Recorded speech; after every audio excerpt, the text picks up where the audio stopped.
Trois invités. Zvi Mazel d'abord, merci d'être avec nous. Bonjour, vous êtes ancien ambassadeur d'Israël en Égypte, vous êtes chercheur au Centre des affaires publiques de Jérusalem. Peggy Sidor, bienvenue à vous également, vous êtes journaliste au Jérusalem Post, spécialiste des questions de société israélienne et ancienne représentante du mouvement des femmes du Kotel. Et puis en duplex aussi avec nous de Jérusalem, Frédéric Chilo, bonjour à vous depuis notre studio à Jérusalem. Vous êtes historienne et auteur de La politique française à l'égard d'Israël 1946-1959. Alors justement, on va parler tous ensemble du bilan diplomatique du gouvernement sortant, de Binyamin Netanyahou, qui a occupé aussi le portefeuille, qui a tenu le portefeuille des affaires étrangères. Bilan diplomatique en façade en tout cas assez impressionnant, puisqu'il y a un rapprochement avec les pays sunnites, avec les pays africains, avec les pays d'Europe de l'Est, la relation avec Donald Trump, donc les États-Unis, la Russie, ça se passe pas trop mal, et puis le Brésil plus récemment. Zvi Mazel, est-ce que c'est un bilan historique, comme le dit le Premier ministre, pour vous? Absolument. Écoutez, Israël, depuis à peu près son indépendance, c'est un pays plus ou moins isolé. Et justement, maintenant, depuis quelques années, il y a notre Premier ministre, qu'on le veuille ou non, il a fait quelque chose de formidable. Bon, il a eu la chance que Trump a été élu, c'est vrai, d'accord, mais il a pu quand même s'approcher de Poutine et devenir un copain. Il y va quand il veut. Il va en Inde pour parler à Modi. Modi, c'est un copain. Ils sont baignés ensemble dans la mer Méditerranée et lors de la visite de Modi, il a fait une tournée, une entrée en Afrique aussi, n'est-ce pas? Écoutez, des points de vue international, ça marche très très très bien. Il n'y a pas de doute. Et c'est très important, c'est extrêmement important parce que, écoutez, les Arabes, quel est le but des Arabes? Après avoir raté toutes les guerres pour nous détruire et même le terrorisme qui n'arrive pas à nous détruire, alors il y a l'arène internationale. Il essaie de nous affaiblir, de nous isoler, n'est-ce pas, de nous attirer dans les tribunaux internationaux des criminels. Et tout ça, bien, on l'a arrêté d'une façon ou d'une autre. Ça a été arrêté par lui-même, par un seul homme qui s'appelle Netanyahou. Qu'on l'aime ou non, c'est comme ça, c'est en fait, il faut le comprendre. Peggy Sidor, vous saluez vous aussi l'action du Premier ministre sur ce point diplomatique, malgré quelques bémols qu'on n'a pas cités pour l'instant, notamment la position d'Israël à l'ONU qui est souvent plutôt fragile. Il y a quand même les vétos américains, n'est-ce pas? Une seconde. Laissons l'ONU de côté pour une minute, s'il vous plaît. C'est vrai, effectivement, il y a un score assez remarquable, assez important. D'abord, je voudrais vous demander, monsieur l'ambassadeur Mazel, Israël n'a pas toujours été isolé. L'isolement a commencé après 67. Il faut remettre les choses en place. Vous êtes un diplomate, vous savez ça mieux que moi. Vous savez, on a imposé un embargo en 1948. Un embargo a été imposé sur nous par la France, l'Angleterre et l'Amérique. Monsieur Mazel, une seconde. Ok, pardon. S'il vous plaît. Alors, l'isolement d'Israël a commencé, je continue à penser qu'il a surtout commencé après 67.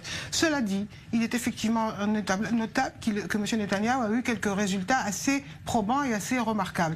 La question est de savoir qui sont ces pays qui se sont rapprochés d'Israël grâce à la diplomatie de M. Netanyahou. Ce sont des pays qui sont eux-mêmes en position plus ou moins délicate. Je ne veux pas dire qu'ils sont isolés eux-mêmes, comme certains le pensent, mais ils sont, disons, dans une situation un petit peu plus délicate. Ce ne sont pas les mainstream de la diplomatie internationale. Ensuite, tout cela provient d'une chose claire, c'est le mandat, enfin, c'est la position de Donald Trump comme président des États-Unis.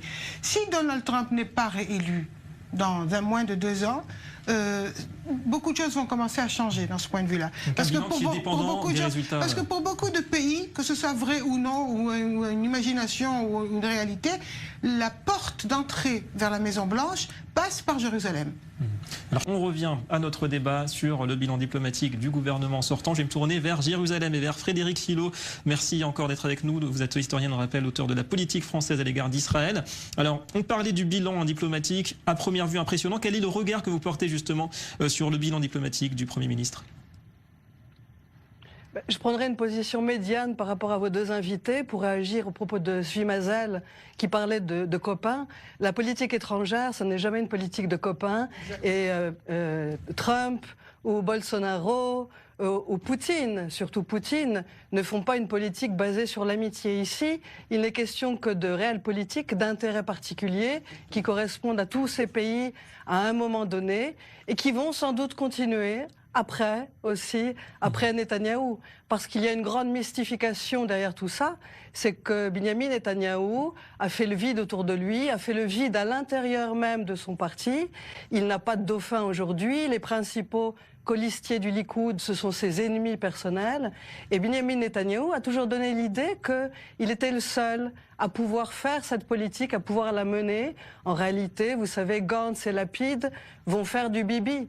Ils vont faire exactement la même chose, ils prendront les mêmes orientations, une politique vis-à-vis de l'Amérique très soudée, une politique aussi envers les démocraties illibérales d'Europe, renouer avec l'Afrique, évidemment continuer cette longue politique avec les États sunnites. Cela survivra à Netanyahou s'il ne l'emporte pas ce soir. Alors effectivement, Benjamin Netanyahou a incarné la diplomatie israélienne ces dernières années. Vous pensez qu'il n'y a pas de place tout de même pour une dimension personnelle quand vous parlez des relations entre justement Netanyahou et Donald Trump par exemple? Ça ne compte pas quelque part en 2019?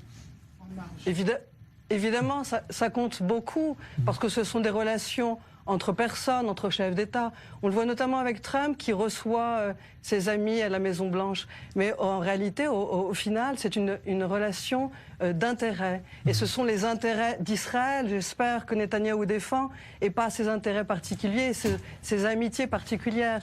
Et pour rebondir par rapport à ce que disait Madame, cela va aussi survivre par rapport à Trump. Il ne s'agit pas uniquement d'une alliance aujourd'hui qui est basée sur l'amitié avec Trump. On a là une coalition d'alliances à la fois. Il y a, par rapport aux États arabes, ce sont des États qui sont exsangues après l'échec du printemps arabe. Ce sont des États qui sont dans un conflit avec l'Iran. Pour ce qui est de Bolsonaro et des démocraties libérales, eh bien on a affaire là, pour les uns à des évangéliques, d'autres à des démocraties libérales. Donc vous voyez, il y a beaucoup d'autres intérêts, beaucoup d'autres facteurs qui entrent en jeu. Et ça n'est pas uniquement l'effet Trump. Alors justement, vous touchez un point intéressant.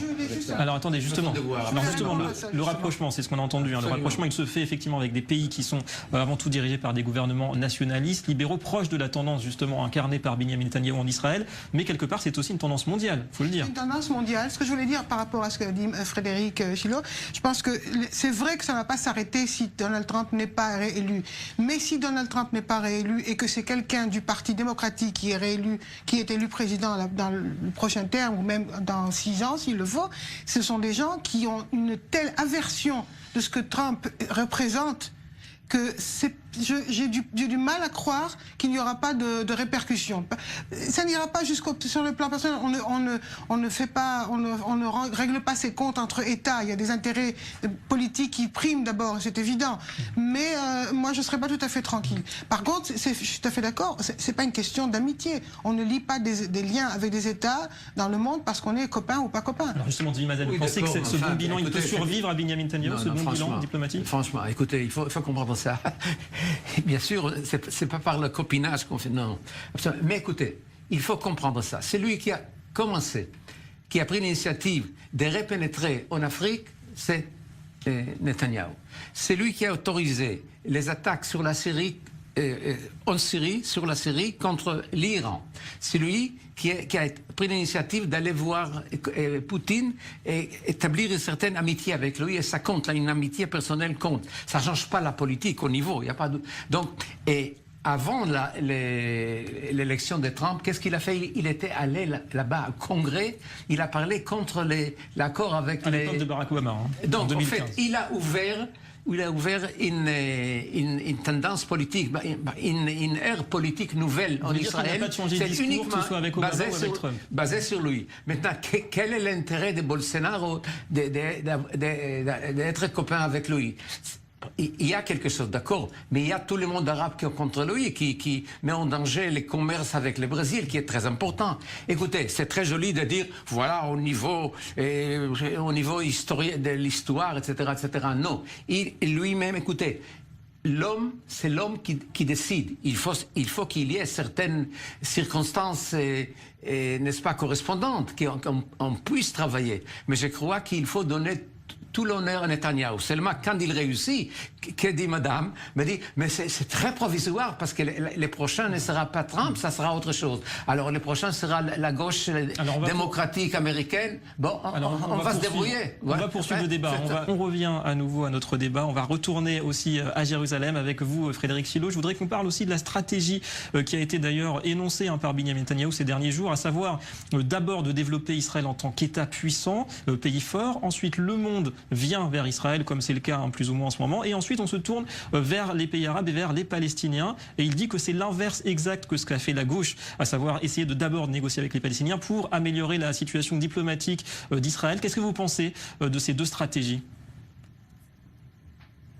C'est vrai que quand on regarde l'histoire, on se dit que on atteint aujourd'hui un point dans la diplomatie israélienne qui est très florissante, qui est assez triomphante.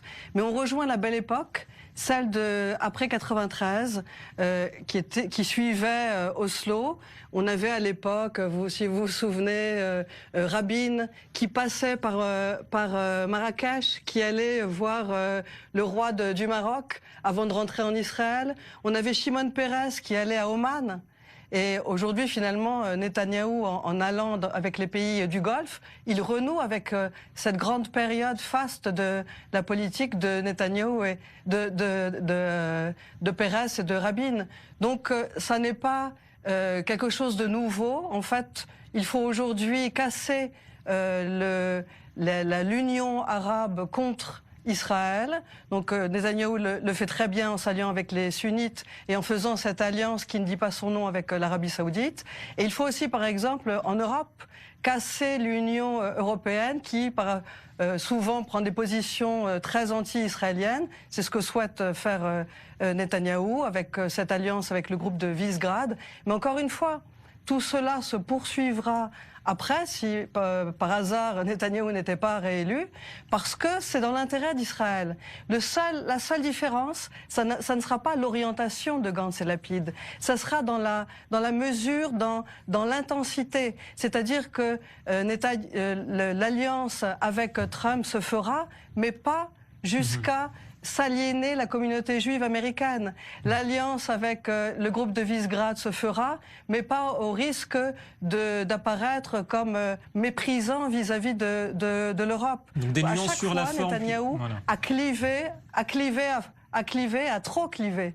Alors que, comme le disait très bien Madame, demain, peut-être que les démocrates vont l'emporter aux États-Unis. Il s'agit pour Gantz et Lapid de faire comme Netanyahou, mais de ne pas mettre tous ses œufs dans le même panier, si je puis dire, c'est-à-dire ne pas miser toujours sur un seul homme, au risque d'en perdre d'autres alliés possibles, et aussi ses valeurs, parce que quand on parle de l'Europe, de Bolsonaro, même de Trump, il y a les valeurs sionistes aussi que l'on peut perdre. Vous voyez, on a là affaire à des démocraties libérales, à des autocrates, et on peut en perdre beaucoup ces valeurs.